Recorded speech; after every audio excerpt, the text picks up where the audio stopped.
All right, guys. So this is True Health number 11.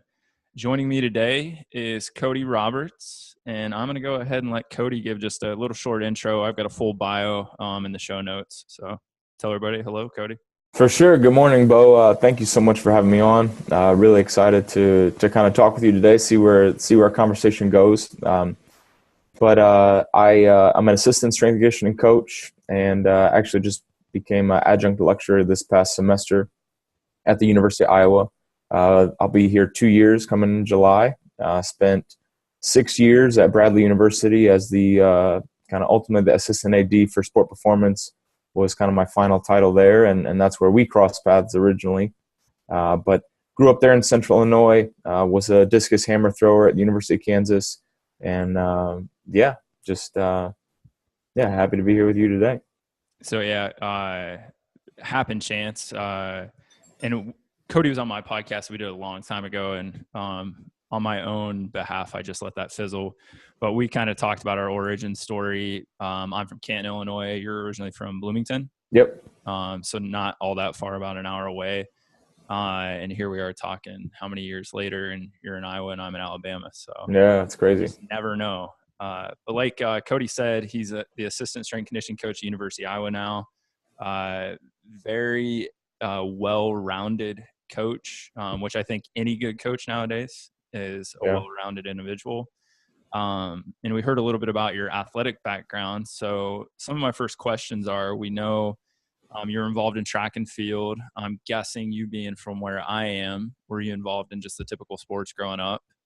Yeah, football. I wrestled a little bit in junior high, and that's where I kind of got involved in track because I wasn't good enough to play baseball. So I played baseball like in a little league, and then once tryouts began, that kind of left, I guess, or that opportunity left. So I had to kind of find a new passion, and kind of did really well with discus. I think back then, I actually had this discussion with a friend the other day where the world of YouTube kind of didn't exist when probably you and I were in high school. And so it kind of came out probably like the midway through my collegiate career. And I think it's really changed the way that, athletes are able to learn, especially, I was kind of just trying to find any and every opportunity I could to see videos of other throwers throwing and trying to figure stuff out. And so my dad and I kind of navigated it for a few years there in junior high and early high school, and then we were very lucky to come across a lady that he actually worked with that threw in college. And so, I was able to pick up kind of the technique even more and have, another set of eyes to kind of gain that, technical mastery piece. And then, I went from wrestling like 119 to 126 in high school to, playing football at, 155 as I began, and then, graduated at, maybe 205 or so. So just the physical development that I had there through high school, really kind of helped, allow me to continue what I did, and really ultimately compete at Kansas, and the opportunities I had there, and what I was able to kind of accomplish, or not necessarily accomplish, but be exposed to, really, enabled me to, continue my career in strength conditioning. Mm-hmm. And I think, correct me if I'm wrong, I had a very short stint helping coach for the Navy Wounded Warrior program, where I've never thrown discus or hammer or shot ever in my life, but working with disabled participants, that's what role I got put into, even though I probably had more running acumen. But the coaches that I did get involved with that were collegiate, or some were, Olympic hopefuls, there's a huge technical aspect of that sport. So I think it's interesting to cross over into what you're doing now, especially kind of bootstrapping your coaching, kind of through high school with your dad, and then getting lucky meeting that individual. But just a huge technical aspect. And like you said, I mean, we were on the field, myself in particular, because I didn't have a huge knowledge base, pulling up YouTube videos to, break down like, hey, this is what we're trying to get you to do here. So technology is a huge thing nowadays. So let's jump into that real quick. Yeah. I know you're a fan of technology, and when you're at Bradley, you're implementing some of that. What are you guys using now at Iowa, or what is there anything like cutting edge you're using, or something that you just think you couldn't really, I wouldn't say coach without, but you would not rather do without?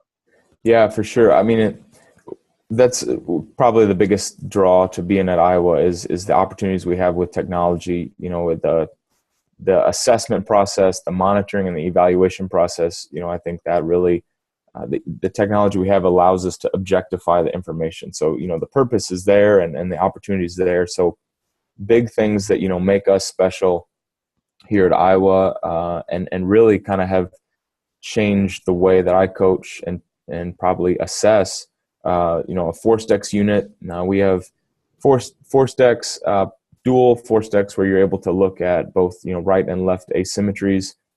So we use that kind of right out the gate as far as assessment piece. And then I'll use it weekly with monitoring. And we're fortunate enough to have 3 plates to where we can simultaneously test on all 3 plates. And so we can get a baseball team, a softball team kind of in the matter of, 5-10 minutes. So looking at and really kind of teasing out not so much jump height, but maybe looking at things like eccentric duration when they actually load. And that really kind of gives us a marker for fatigue and maybe some readiness pieces. So that's kind of a big one right now that's kind of been at the forefront and something I've used more frequently. It obviously really guides the training process and the prescription based on if any asymmetries show up, and then, looking for like true changes. So we're able to, and these are things that are more conceptual right now, but being able to use them more to kind of identify different stiffnesses or levels of stiffness, and the responses that we would get to kind of the training prescription. So comparing maybe their reactive strength index or modified reactive strength index with maybe like isometric mid-thigh pull. So it's their ability to produce force with time not mattering, and then their ability to produce force as quickly as possible. So that can kind of help give us maybe, are they an explosive, kind of dynamic athlete, elastic athlete, or are they more on the strength side where they have the ability to produce force, but they just need to kind of maybe upscale that stiffness piece to kind of be more explosive and be, to produce that force at a greater rate. So which is kind of interesting that you're at a prominent university, especially in the athletic realm, and you're saying right now that you guys are still trying to explore what kind of athlete a person is, even though they're already sport specific, they're already not fully developed, but pretty well developed by the time they get to collegiate setting, depending on age and sport. So I just think that's really interesting that now you're using technology and metrics to still kind of figure out, well, hey, what kind of athlete realm do you fall in? But also, like, obviously that's going to lead into how you would train that person appropriately or more specifically. Yeah. Now, to distill that down or reduce that down for some of the lay people, because Cody was throwing out some high level, some $2 words there. Basically, like we said, just looking at specifics of how they generate power, right? Not necessarily energy systems, which we could get into, right? But and what I'm going to try to distill for the lay public is you're working with people that are on scholarship, that is their thing besides university studies.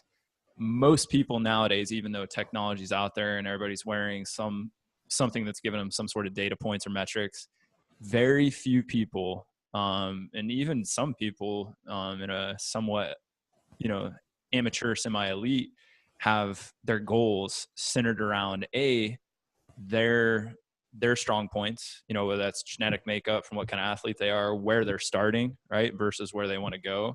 But most people just go about stuff haphazard, right? Yeah, definitely. So in your setting, that's not an option. I mean, that's your job, is to make Right, sure right, it doesn't happen. right.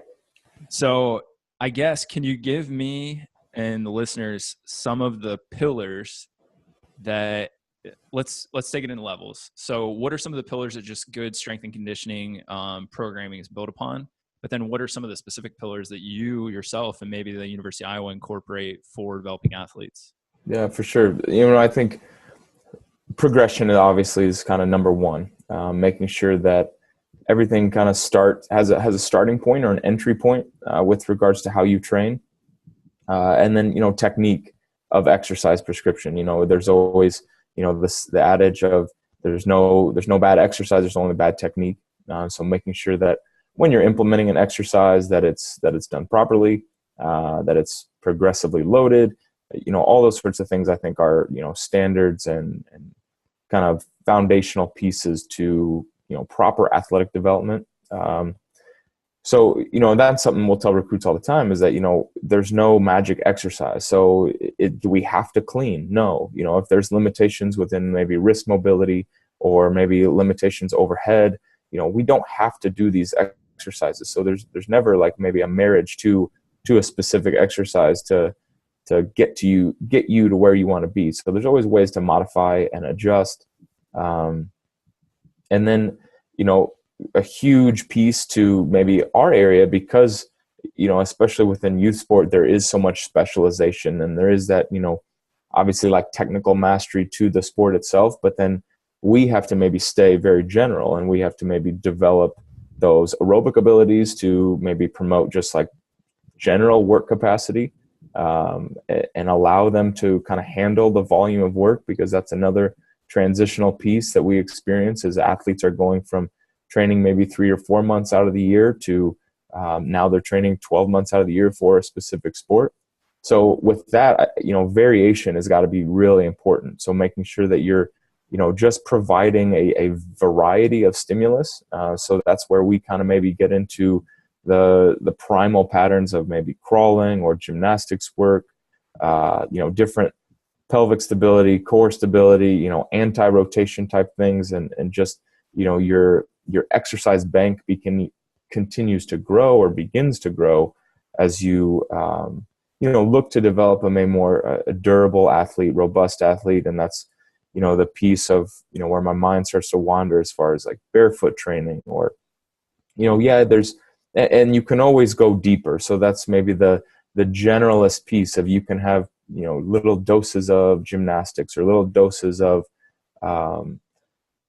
some sort of maybe like acrobatics, wrestling type work, or, and maybe even get into the Olympic lifting piece or the powerlifting piece. And then there's the time and place for bodybuilding type work. And so just making sure that, you maybe check all those bases or build those weaker areas. And that kind of gets maybe teased out in the assessment, but or the needs analysis for the sport, for the athlete, to make sure that, okay, hey, I have this area that I need to upscale in to allow the athlete to continue their development. And maybe it's that pyramid model of the foundational development that's necessary, just general fundamental movement skills. And yeah, those are the squatting, the hinging, the pressing, the pulling pieces, carrying, but also things just maybe like, skipping and sprinting and running and hopping and other things that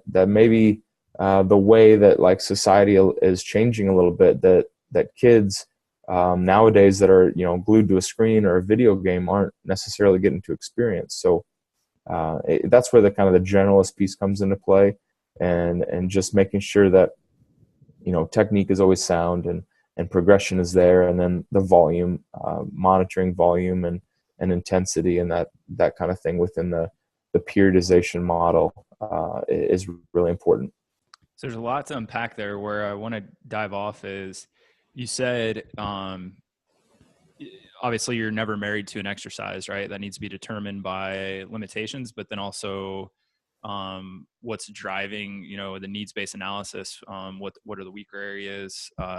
What do you personally, or what does the university use in a official capacity to assess? But also, do you think there is a place where a coach gets to a level where the exercise is the assessment and they can walk on a floor and put somebody through a warm up, a workout, and then that kind of develops actually where they're going? Or do you think there needs to be baseline assessments in some official capacity?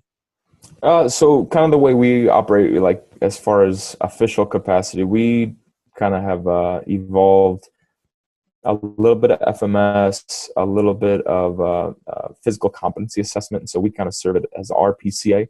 And, there's some clearing tests in there to just cover our bases regarding like spinal flexion extension, maybe shoulder impingement, and really just kind of, again, trying to objectify information as best we can, maybe looking at, ankle mobility. And so we kind of track that over time and do that at the beginning of each year. Relative strength is in there, bracing competency is in there as well. So those things happen, but I definitely do agree that there is opportunity to monitor within the exercise, within the warm up. The things where that gets, difficult, near impossible, is when you have a group of 25 to 30 kids and one coach, and it's just a matter of, trying to maybe tease things out, or just, keeping an open eye, but then also that communication piece with the athlete, to where you're trying to educate them and give them the skills of what a proper movement feels like, how to build it from the ground up, regarding, proper foot pressure, providing the proper mobility to accomplish the exercise. But the other technology pieces that I can't not mention would be, ways to continue to objectify the information, and really to try to keep a thermometer on the adaptation process. So omega wave is a huge one, to where we're able to look at central nervous system readiness through kind of direct current potential within their brain, and then heart rate variability. So heart rate variability is kind of the measurement of the autonomic function and the response the body is having to the stresses that we're maybe exposing them to, or they're experiencing. And what do you guys use for HRV monitoring? We use omega wave units. Okay. So it's a unit where the athlete has, we have a number of units. The athlete takes maybe, it's probably a 10-minute in total process, where they set up a couple electrodes, they have the heart rate monitor, and they do that in the morning at home on their own. Gets pushed to kind of a team-based system that we have, and we're able to kind of look at that. And so that kind of maybe starts a question process, or maybe like a prescription process. The other pieces are like the questionnaires.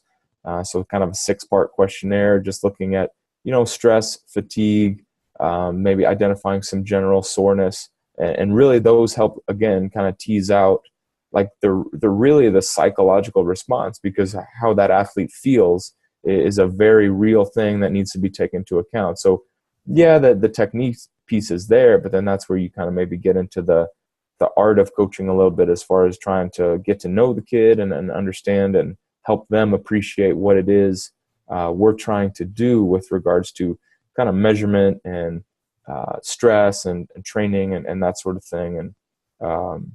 And then the last piece, I guess, that I use as well from a technology standpoint is our tensiomyography unit. So TMG unit is something that really I've enjoyed digging into here in the last couple of years, is because it kind of takes that psychological piece out and takes the emotion out of assessment and kind of getting a sense of how an athlete's doing. So what it does is we have electrodes at the kind of the origin and the insertion of superficial muscles. So we're able to look at, kind of 3 of the quads or vasti, bicep femoris, semitendinosus. That's kind of primarily where we'll go. You can look at glutes, erectors, calf and that sort of thing, but primarily, like especially with the track athletes that we look at or train, we look at quads and hamstrings and look to, again, kind of similar to the force decks, identify asymmetry, but really what it allows us to do is to identify kind of specific readiness for that day, and then response to training. So we'll do it maybe weekly, maybe daily. I've done it as many as 4 times in a day, looking at, okay, let's test initially, see where that muscle is, and regarding, so the electrodes are at the origin and insertion. There's a little sensor that sits right into or sits on the belly of the muscle, and so the electrodes send these signals to contract the muscle, and the muscle has a tone. So the muscle has both a speed of contraction and then a displacement of contraction as well. And so based on that speed and that displacement, we're able to see kind of its stiffness, its kind of its readiness, right? So it's how much it's moving and how fast it's moving, and that can show maybe if it's inhibited, possibly. And so it could maybe guide exercise prescription to, okay, hey, you need to load this tissue to promote some sort of response to help increase activation.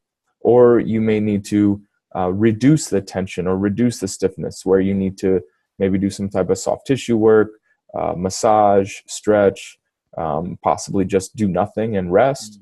And then also looking at just fatigue, looking at, prescribing a workout and, okay, we want to maybe go hard again today. Is that tissue ready, or is it showing maybe it's too loose or too slow, and we need to maybe kind of show or provide, more rest and more recovery and hold off going. So it kind of gives us that maybe red light, green light. But that's real quick. That's interesting.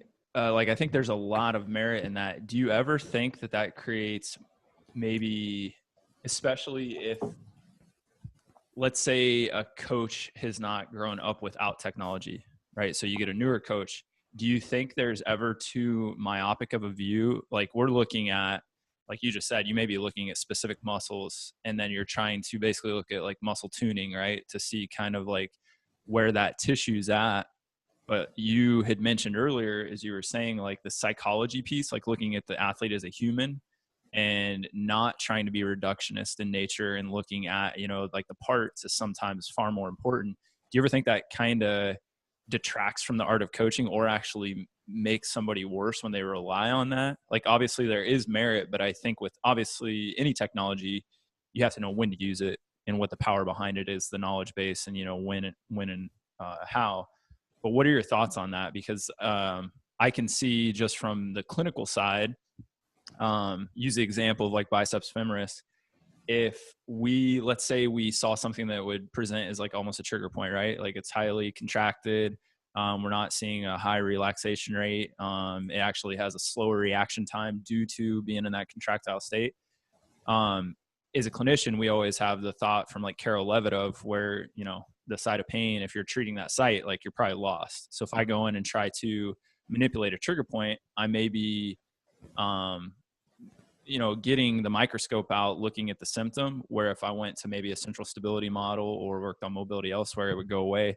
How do you guys address, and I know it's tough in the, like you said, a group setting, strength conditioning setting, how do you guys work around that, where you tie in these very specific data points back into the general athlete? Yeah. So with regards to TMG especially, I think it's more reactive in nature, to where maybe if an injury happens and you talk about the competitiveness of the level we are, and if an injury happens, the ability to provide a better timeline than just saying, okay, hey, you strained your hamstring, let's take 2 weeks off. If we can speed up that process and maybe make it return to play, or reconditioning happen in 6 to 7 days as opposed to the 10 to 14 days, obviously that's going to be important. But there is a time and place, and you do need to make sure that you use it properly, because, where I think, I've failed and some other coaches have failed is, overloading these athletes with these time constraints, because all them, they do take time. Omega Wave, like I said, it's, you wake up in the morning and that's the first thing you do for 10 minutes. And it, adds more time to an athlete that doesn't want to eat breakfast, that just wants to kind of roll out of bed and go to class. It takes a higher level of commitment. So I think, developing that understanding in them is really important. And then what really helps them buy in is, making sure that you are using the information. So when they, the entry point to any type of like monitoring is just simply like asking them what, how they feel, so the fatigue, the soreness, the stress, the sleep, getting feedback on that. So if they're filling that out and they're taking time to do that, because again, that's another time demand that they're getting during the day, that if they take the time to do it, they want to see some merit in that. And they want to see some sort of modification in their training because they took the time to give you the feedback you're asking for. So that's where you start to slowly develop that ownership, and you get them to maybe, get excited about that process or buy into that process, where, if I were to have them test Omega Wave, 4 to 6 days a week, and never use the information, never share the information with them, never adjust based on it, they completely lose any interest in it. They don't. Why would they waste their time in doing it? So I think it's, it's obviously there's a time and place for it, and yes, I think it can be overdone, but I think as long as it's used properly to where you're helping build the relationship, build the buy-in, because ultimately that's what you're trying to do, is to educate the athlete and to help them understand and develop ownership with the process. Because that's what really motivates me, as far as my career, my experience as an athlete, is kind of knowing that, wishing I knew the things that I knew then type idea, and making sure that you're helping uncover all these stones to help these athletes, achieve the goals they want. And that's ultimately, working within athletics. What is, rewarding is the fact that we're able to, help these athletes accomplish their goals and their dreams to being, champions, or, setting PRs, or just reaching kind of the pinnacle of their opportunity. And some of those athletes, it's their livelihood. That's probably been one of the coolest experiences now, being a coach for the last 10 years, is that you're seeing athletes now like reach the highest level. And so that's just, exciting and fun. And it's just, understanding maybe more about training and more about the human body, and kind of the adaptation process is what has been kind of really exciting here in the last couple of years. And then, understanding it, seeing it, having fun and building these relationships, but then also like the information and just this technology explosion that's going on here in the last kind of decade, really. Well, I want to highlight one thing you said, which I think is huge, and mirrors obviously what we have to go up against in the clinical setting, is the education component. And that's what I wanted to kind of just reiterate is, if you look at like ESL or European Soccer League, and you get into these high level like they have, I mean, these people are being monitored 24/7, right? But I know some of the clubs are different, but a lot of those, the players never see the data. Obviously, their training, their diet, everything is being, modified and dynamically shifted based on it. But it's almost like it's like a eye in the sky, that they're never seeing the data as it correlates to them. Now they are filling out questionnaires and giving subjective data, and there's a lot of check-in. But you kind of mentioned that it's important that the athlete understands how they're feeling, the data, and then how that pertains to training, which I think is obviously huge for the strength conditioning setting, the sport setting. But also, what are your thoughts on like how that educates somebody about their body just for later in life? Like I don't know what the percentage is from Iowa, but a lot of these people are not going to be professional athletes, right? And Right.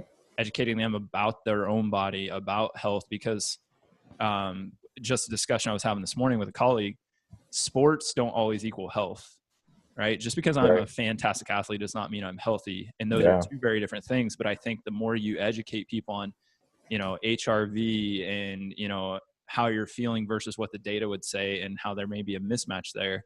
How do you guys approach, and this may be a question that you can't answer, I don't know. How do you guys approach matching student athlete health with fitness and sport specific training? Obviously musculoskeletal injury is the biggest thing that you're faced with in your setting, but is there a component, whether it's education, is there somebody that's in charge of that, where you really try to educate these kids that, hey, there are things that maybe aren't healthy with what we're doing and you need to be offsetting? Or do you, is it just a kind of, full steam ahead, you're this athlete, you got to get the most you can in 4 years. When you get out, you can go back to being a human? For sure. Yeah. I mean, I think it always can become, I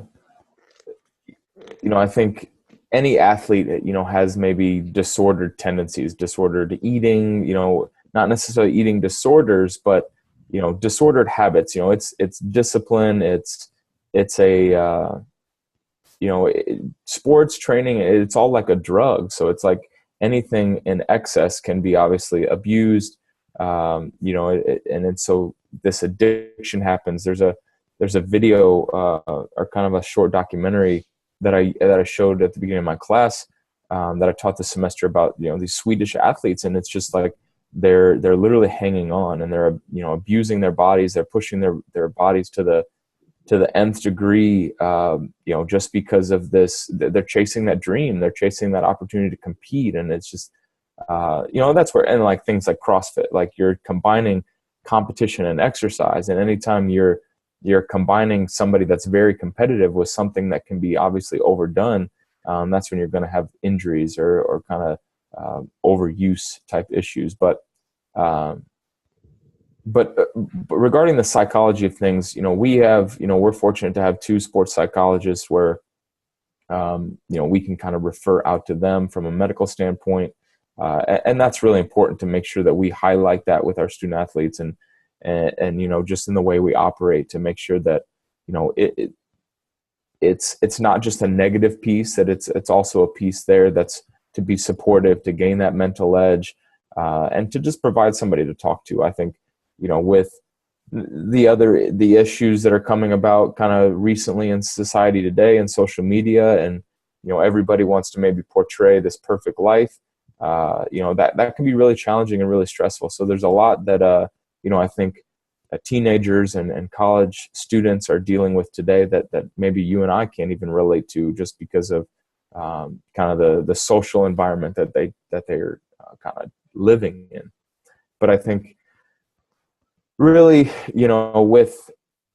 with regards to health, with regards to wellness, I think just it always, so many things that we maybe deal with or become involved with relate back to sleep and nutrition, and helping you or helping the athlete understand that the better your brain functions, the better you are. The better you are as a person, the better mood you're going to be in, and really like the best medicine for that is sleep. And I think it's like nutrition in the sense that and I guess I relate it to nutrition, but until you're ready to receive information, or until you see something necessarily as a problem, you're not going to make a change, and then that's something that I kind of like learned from maybe the nutrition realm.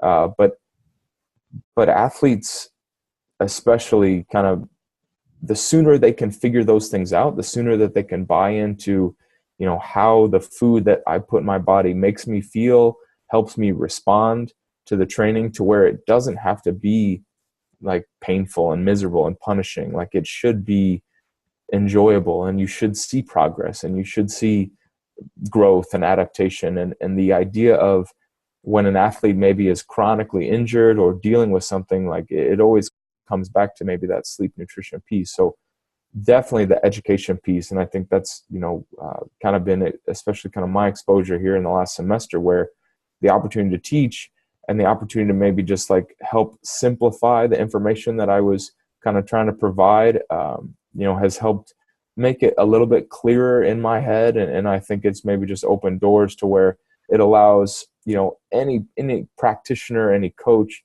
to maybe have a more productive conversation, because they're able to help explain what's going on, and not just saying, hey, you need to sleep, you need to get this. Well, if I'm able to look at, especially kind of going back to Omega Wave, DC potential usually is a direct relationship with sleep patterns and sleep habits.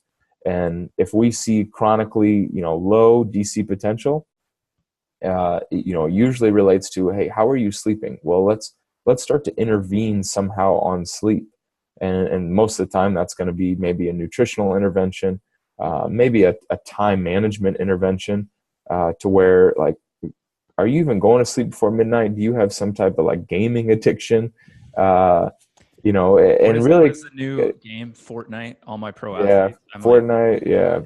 Counter-Strike is another big one that kids have here. And yeah, I've heard some crazy stories about that. Like, thankfully I gave up my PS2 with with Guitar Hero. I think was the last game I played. Traded it in for the Omega Wave. Yeah. Well, I thought it was really cool what you two things that have been echoed on this show a couple times. We had Dave Hall on, who's another coach, and he basically said that people tend to feel guilty, probably not in the collegiate athletic realm, but people tend to feel guilty when they work on themselves. You know, if they take time to work out, if they take time to, or money to spend on better food or food prep time, they think that's kind of selfish. But just like you said, that it makes you a better person to literally be a better person, right? Mm-hmm. From a nutritional standpoint, how you treat your body, how you sleep, how you think. And I just think that's, like you said, it boils down to, like you said, maybe those chronically injured people, it's not necessarily how they train, but it's all of the other things that now don't allow them to train like they should, or at least withstand, you know, the kind of the rigors of training.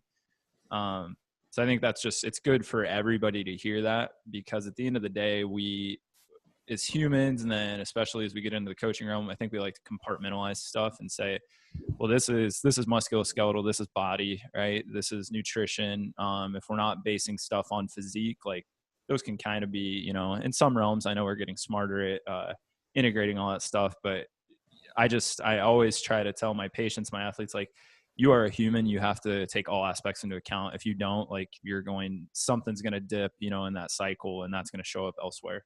Yeah. So let's dive into something you sent me. You sent me a lecture or a talk that you gave, kind of the PowerPoint on it. And it was talking about specialist versus generalist. And this may be a hard segue. But what I wanted to talk about in this is, we've kind of touched on some of this stuff, is the specialist versus generalist in developing an athlete, right? How they're coming maybe into the university setting. Maybe there's a re-education component there, but also, and we'll have a separate discussion on coaches and practitioners, right? So the generalists versus specialists there, and then how they play within the team, you know, of a sports performance setting. So what are your thoughts? You brought up CrossFit. So there's what we'd call like the ultimate generalist, you know, endeavor versus, you know, let's say a collegiate softball player, a collegiate tennis player. What are your thoughts? Are you developing, which I know the answer, but a lot of people may not that are listening, are you developing those people differently? What's your process for you? And let's use you as an example.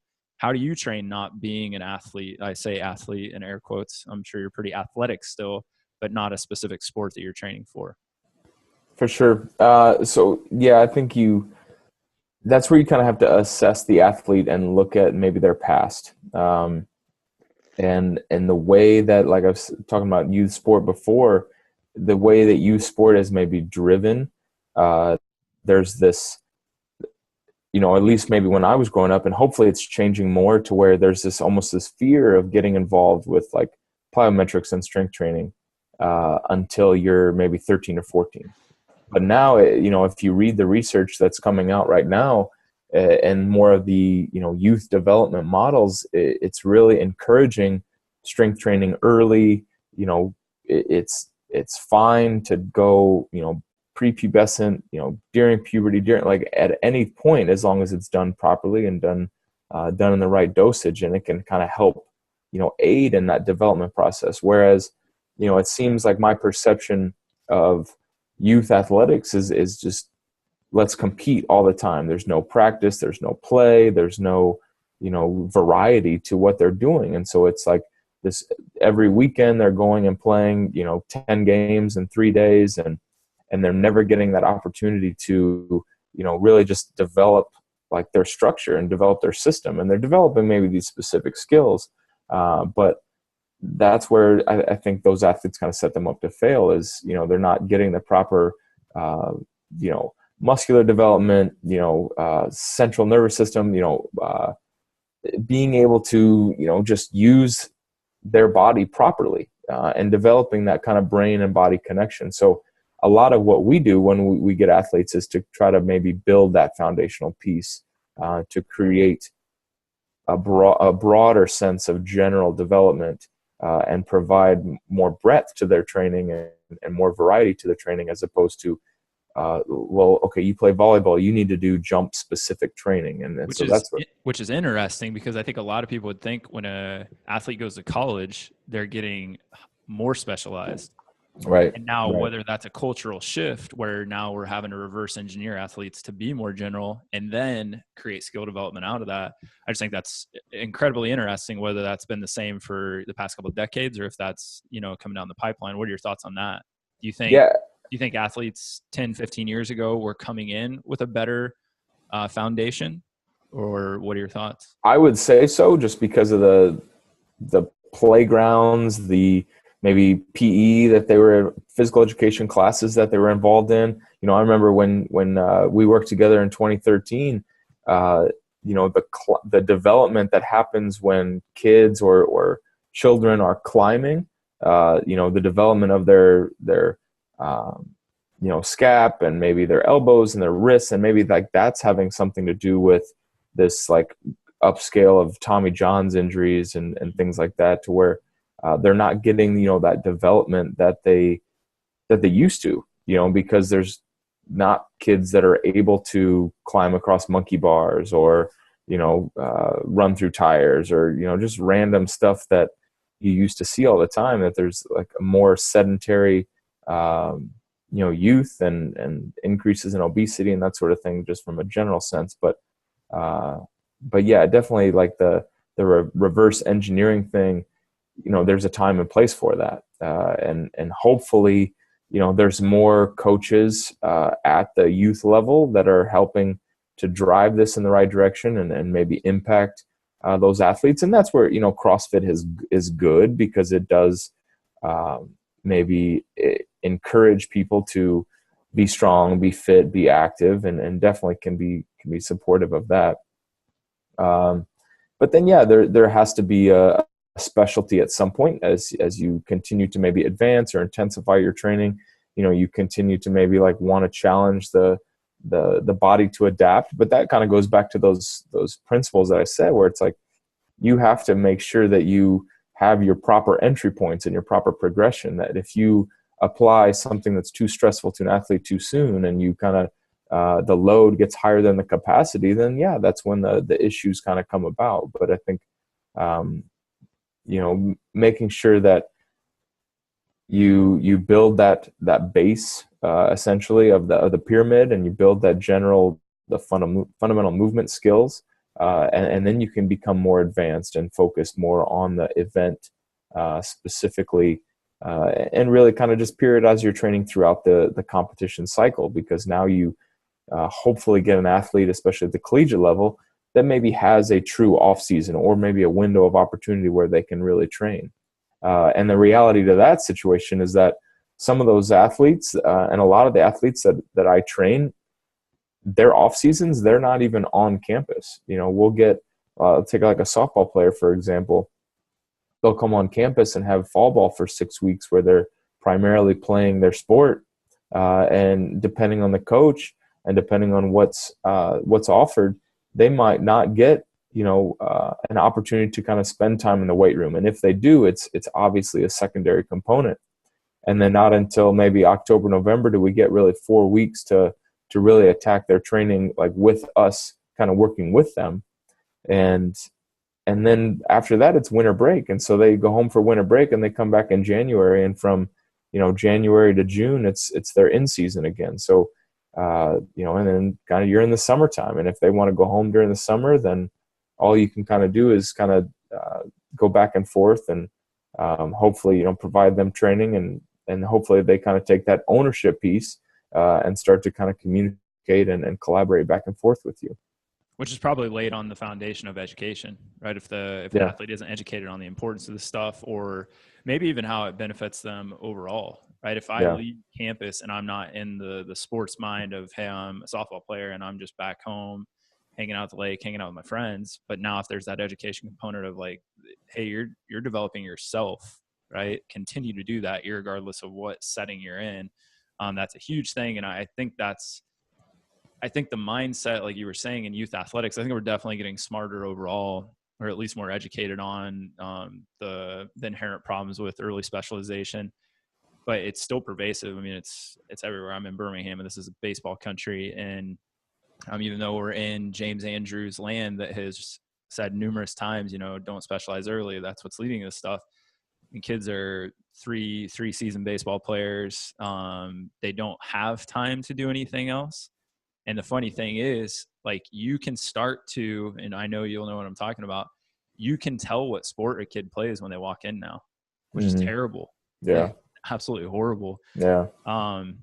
But now let's transition talking about, which I think a lot of people understand what you're saying. And like I said, it's been talked about. It's just, it's no different than telling somebody you need to lose weight, but until they kind of figure out on their own accord, like how that is important to them, why it's important, the parent's not going to help change their kid, or the kid's not going to want to change the athlete. Right. I think Right. ultimately it's in their hands. But if we transition talking about like generalist or specialist in a coaching setting or practitioner setting, the quote I always think of is from the book Homo Deus by Yoav Neger. Is he was saying, and this was more speculative, saying, I think in the future that you won't have physicians, you won't have coaches, you're going to have this Navy SEAL-esque person that has to understand a human. So, the specialist is going to die because we're realizing the interconnectedness of everything. B, the marketplace is driving that, right? Right. Let's talk about coaches first.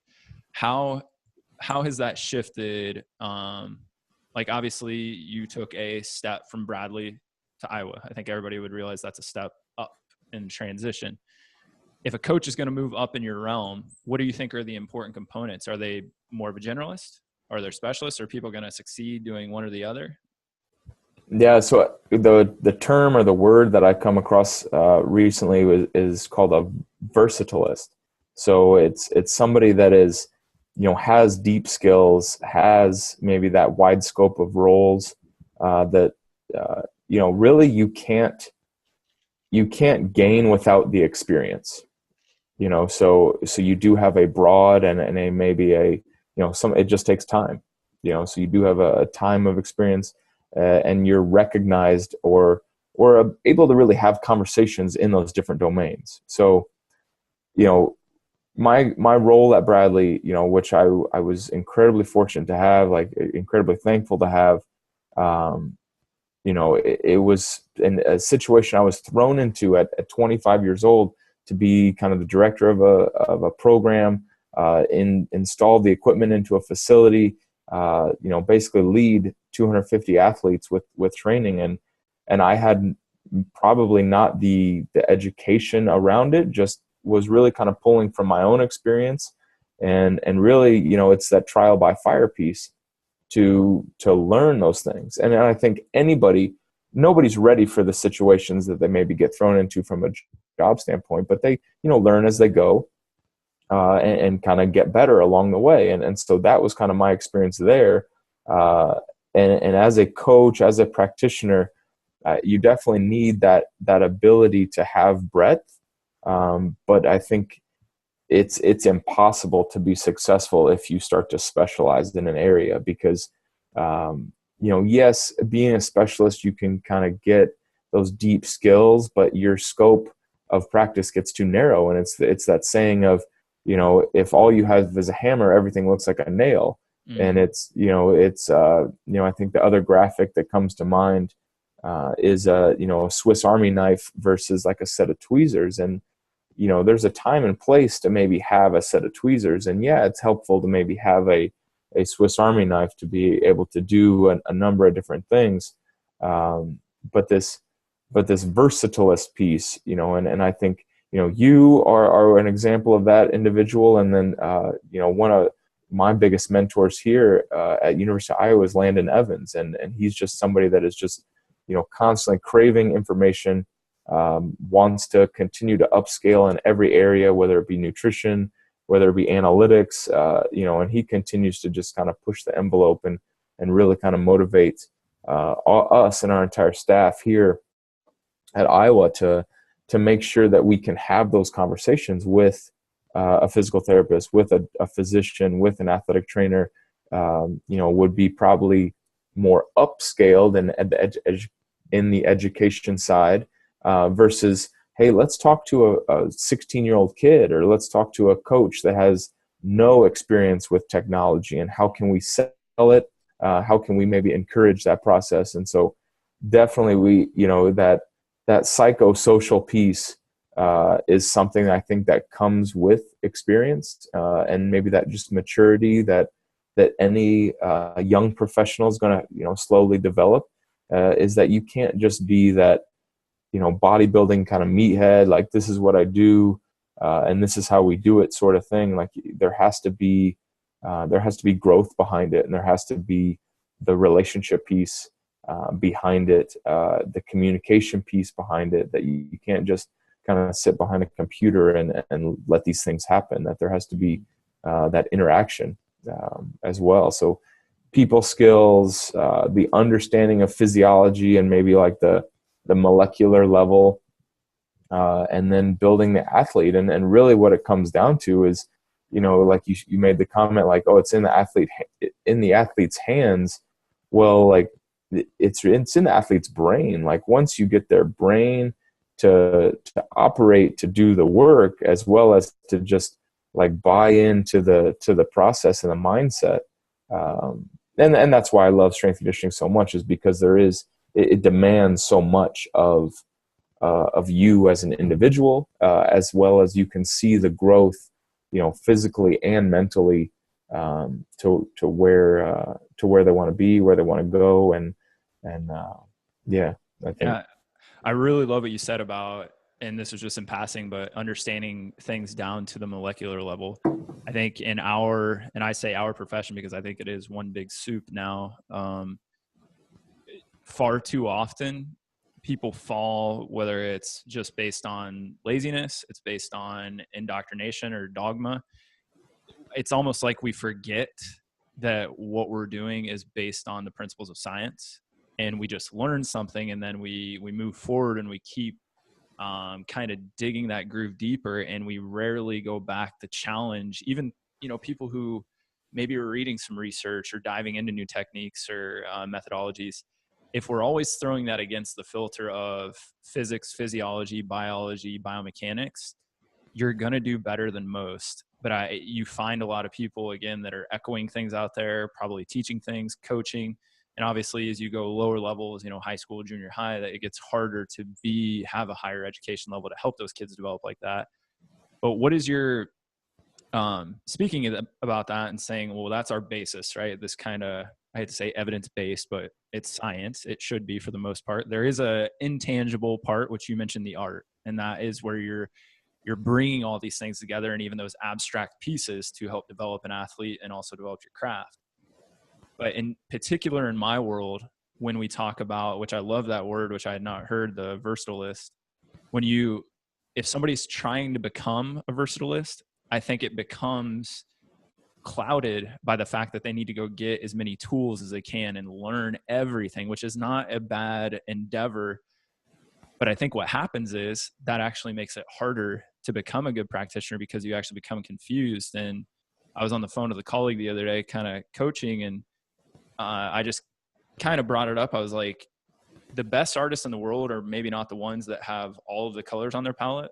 They're the ones that can take all three of the primary colors and make all those colors. So they understand the fundamentals so soundly that they don't need all these tools. They're basing the principles on science. They're basing it on the foundations of strength conditioning or medicine or whatever your field. What do you think is more important, or what is the direction? Say you were developing a coach. Would you want them to go get every tool, be a seminar junkie, reading every book? Or do you rather them take time and learn a piece at a time and master each piece? And I know there's a little bit of both, but which one would you weigh heavier on? Yeah, I mean, I think the patience and the time piece is what you really have to kind of, I guess, appreciate the most out of that, is because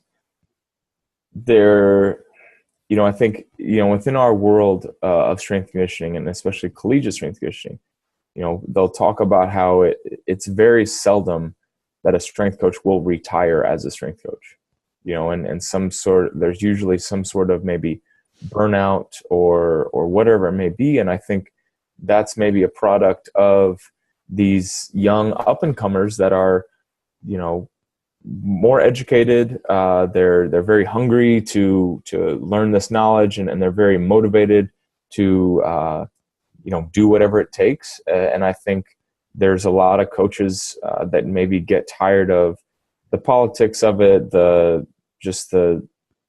stresses of the job, the time demands of the job. But what I really kind of would envision happening is that as these young coaches and maybe young professionals continue to, upscale their knowledge, they're going to be much wiser at those, 50, 60 years old. And the person that's been kind of a person that's really been foundational as far as like information, Al Vermeil is a guy that he's probably one of the best strength coaches ever.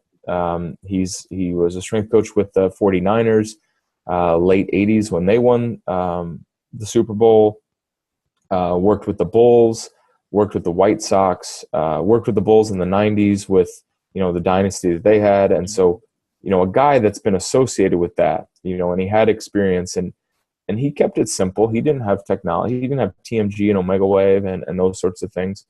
But what he's done and his life's work has been really developing a system and developing a philosophy and sticking to it. And so I think, as a young coach or a young practitioner begins their professional career and working with athletes, they're going to make mistakes, and that's part of the process, and they're going to learn things along the way.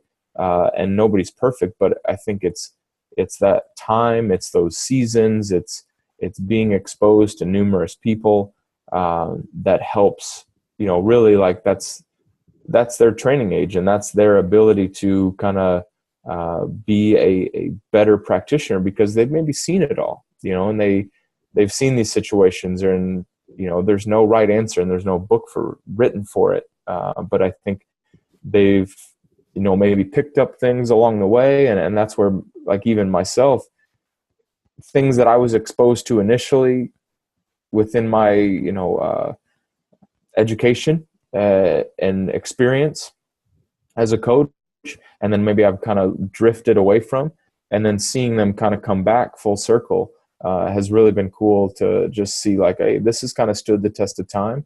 This is something that, like, shows merit. It's real. It's true. Like, you can maybe, like, help develop that skill a little bit more. But that's where, you asked kind of about my own training. Like, that's where I think spending time in those realms of, like, deep into Olympic lifting or deep into powerlifting or deeper into bodybuilding and using yourself as maybe a proxy to show, like, wow, like, look how sleep has impacted my life, or, negatively or positively, and just making me a more productive individual within the office, within myself as a coach, and just kind of relaying that to the athletes. So I think definitely the time piece and the patience piece in developing your skills is something that has to be appreciated.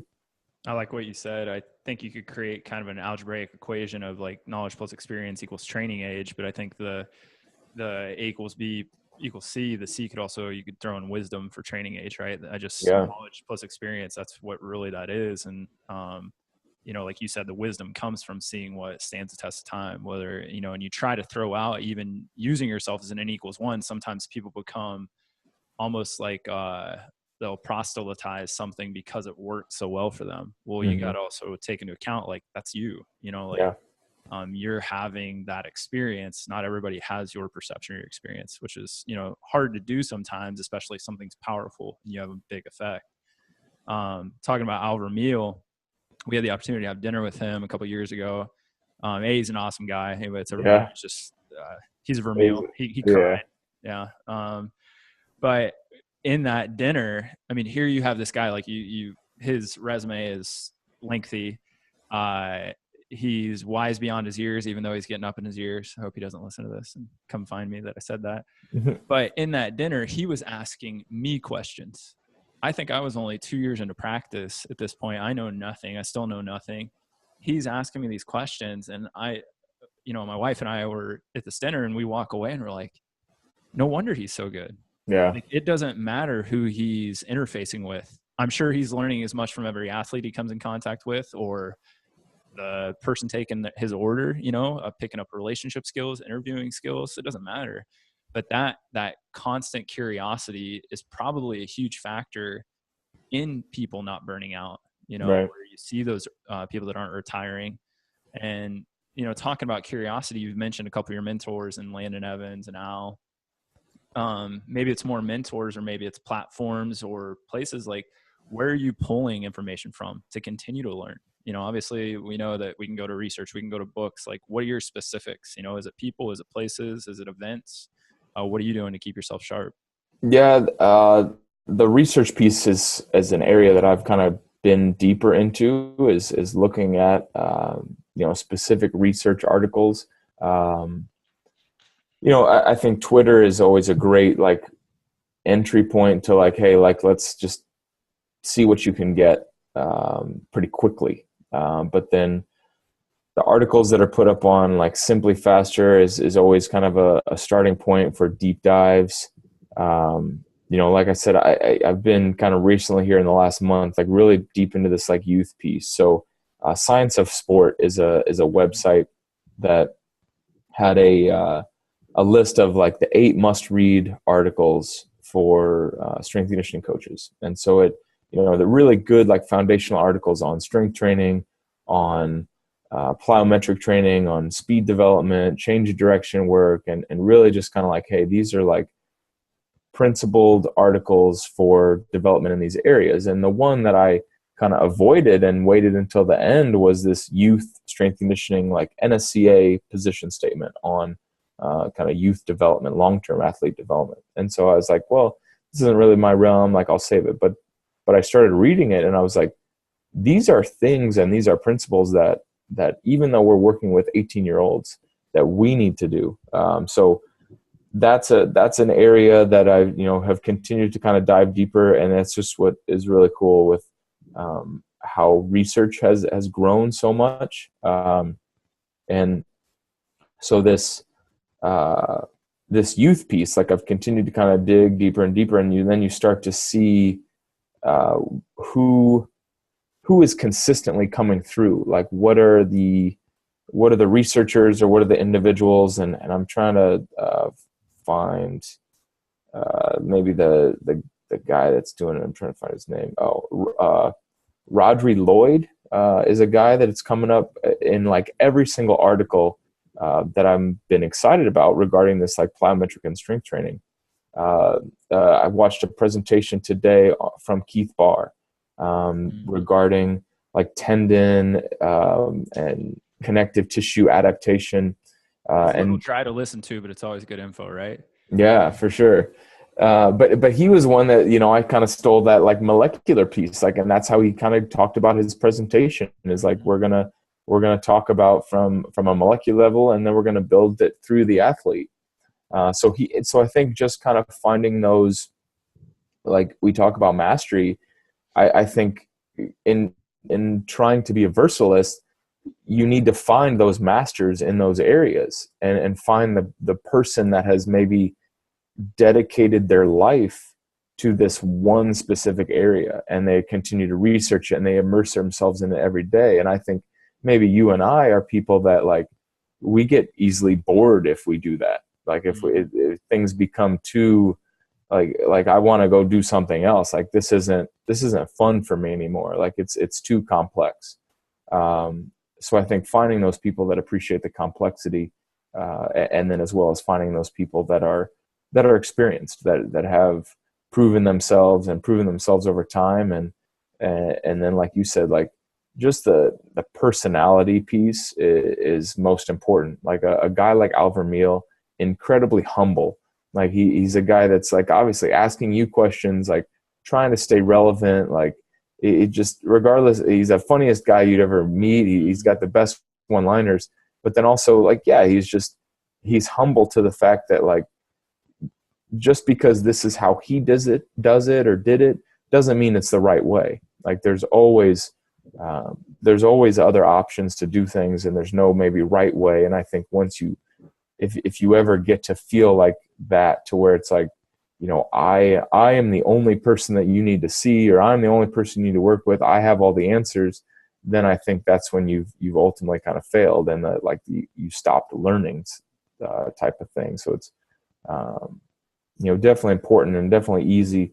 Social media kind of has its negatives, but I think, Twitter has been an awesome way to kind of help just like get your hands on things, with regards to like good quality information. And there's more and more people that are sharing things. Absolutely. So, Do you have any favorite like people on Twitter that are constantly putting up stuff? like I said, the Simply Faster articles are awesome. I continue to love those. The big thing I've gotten into recently has been the just podcasts. Like Brad Schoenfeld is a guy from like a hypertrophy standpoint. And the research that he's done. You and the way that you share things and share information, and just getting exposed to different podcasts like you had kind of shared with me. The Michael Gervais has a podcast called Finding Mastery that I really enjoy, because just the way he kind of gets deeper into questions and thoughts, and I think beyond maybe like the technical information, I think what's really important is like kind of the tactical information about how you go about things, and like the way you think, and the way you approach life, and the way you kind of try to be, a better person. And I think, us as practitioners, the better, more effective we can be, the better people we can be. Or, in order to be the best practitioner, you need to be, the best person possible. And so I think that just come down to number one, taking care of yourself, having your foundation of your family and your life kind of in order, and taking care of those things. And then it allows you to kind of maybe help and influence others. So I think that's kind of where my mind has gone recently, beyond the deep dive stuff, is just, being a better person, and making sure that you understand and appreciate what makes people tick, and how to kind of get people to buy in. And I really think that I was going to ask you what your mission is, but maybe I can decipher, like you said, like the better person you are, like you have to develop you to be good at anything. In particular, if you're in the the profession of human performance. I mean, you're literally in the profession of human development, and it's not just musculoskeletal. It's called strength and conditioning, but I mean, look at people like Nick Winkelman, and like the coaching aspect, the psychology that's coming into it, and seeing like how massive an effect that's having. I think that's, again, like you said, you have to be a versatilist to be good. I think maybe a good delineation that you actually brought to my mind that I haven't thought about is the specialists tend to be the researchers, right? They're the ones digging deep down the hole. They put the information out. The best versatilists are probably the ones that can understand it at a fairly high level, but then also integrate it and put it into that tactical info that you were talking about, which is another good way to put things. You mentioned relevance, and the ability for somebody like Al Vermeil to stay relevant. Do you think it is important for a coach, a practitioner, to create relevance? Obviously it is within your own setting, right? Like your team that you work around, you need to stay relevant, to stay on top, to stay sharp for your athletes. What's your opinion on you as a coach creating relevant info, whether that's reproducing info on social media or putting stuff out? Do you think that's something that you feel a responsibility to do, almost, to put info out there so you're helping other coaches or athletes you may never come into contact with? Or are you just interested with what's inside the walls of the University of Iowa right now?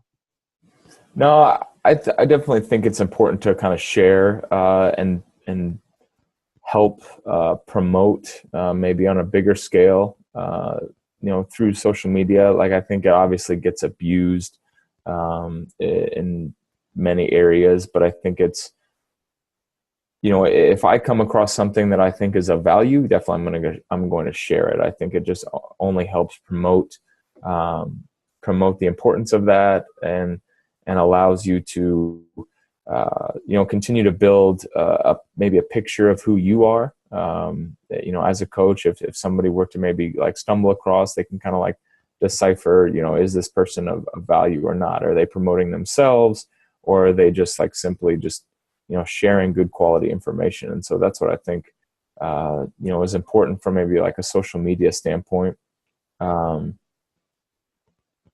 Yeah, I mean, is that part of your mission? Like, I guess, what is your preference?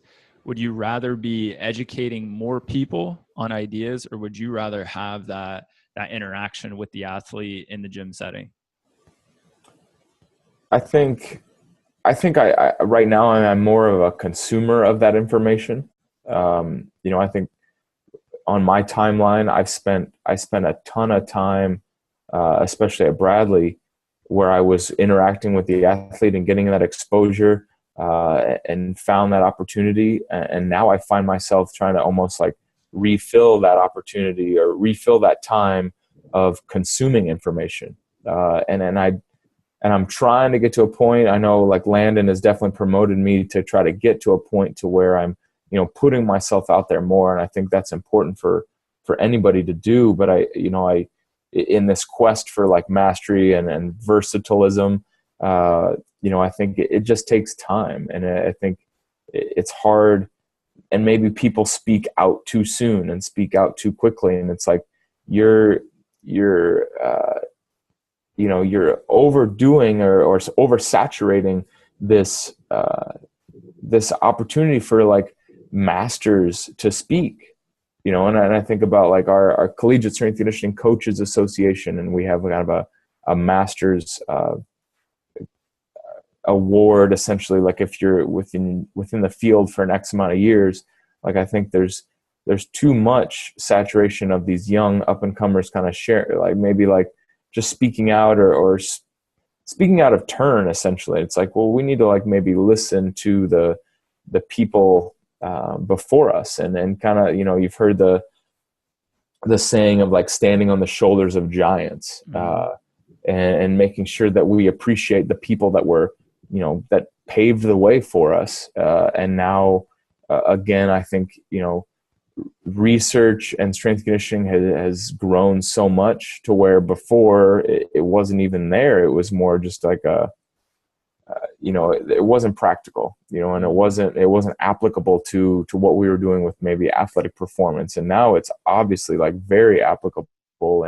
And so we have this opportunity to not only like take this information from the people before us and the coaches before us, but also, from the research as well. So, I think, the working with the athletes is something that obviously is a major part of my job. But then I think really it's taking a step back and having that humility to develop your filter, to make sure that you are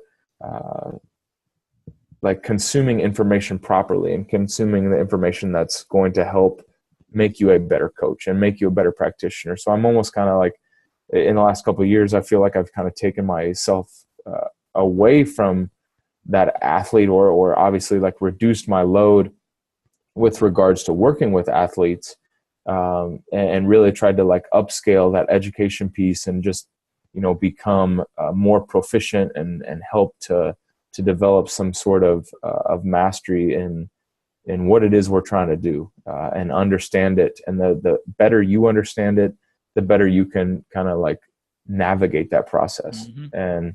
And I think that's where like a guy like Al Vermeil did so well, is because he developed a system, he developed a filter, and then he was able to kind of decide like, okay, this has relevance, this doesn't, this is, of value, or this isn't. And I don't know how many times I've said, like, I'm trying to help be people's filter, obviously more lay public, but also that's why, I mean, there's hundreds of people I could have on here. That's part of the filter. Yeah. Who's on here, what we talk about, obviously it's coming through my perspective for the most part. I mean, I'm asking the questions, but I think, like you said, it doesn't matter if you're a patient coming into my office, an athlete working with you, or the best coach in the world. The continual development of a better filter will only make you, it's tighter feedback loops. So I know what I'm looking at, what I'm reading, what I'm experiencing is valid, not valid, or, does it even ring true with me, which I think is a huge part of realizing that my filter is constantly moving with me, and the filter is getting more fine, right? So like as I move, but it's always through phases of life, right? Like you just said, like it's you cannot, in my opinion, I don't think you can be the best hands-on practitioner and also the best educator. There are people that dance in the middle really well, but you could go through a phase where you're heavy in the educational component, studying, making yourself more knowledgeable. Then you go out and you put it into practice. You teach, we learn through teaching. And those are the phases, and that echoes your everyday personal life too, right? It's right. Ebbs and flows and seasons. Just a couple interesting things I wanted to tie together before we wrap it up here is kind of what you were talking about with people speaking out of turn. I think something that Michael Gervais mentions is a lot of like imposter syndrome is when are you ready to speak, right? Like another guy that's in our field brought this term back up and wrote a very good article, which I'll put a link to, which is called philosophology, where somebody hears something and immediately turns it into their philosophy and they don't understand it. Right. And that's, I think, what we have a lot of that's pervading the system today. But almost what Michael Gervais and you would be, if you condensed it, would be going almost back to a tribal mentality where we don't want to call Al Vermeil our elder of the tribe or these people that were, the giants that were standing on their shoulders. And it is respect, but at the same time, you have to realize not only do they have the knowledge, it is the experience. You can be the smartest person in the room, but if you have no experience, I can tell you right now, you have no clue what you're talking about. So that's where research has to be battle tested out in the field.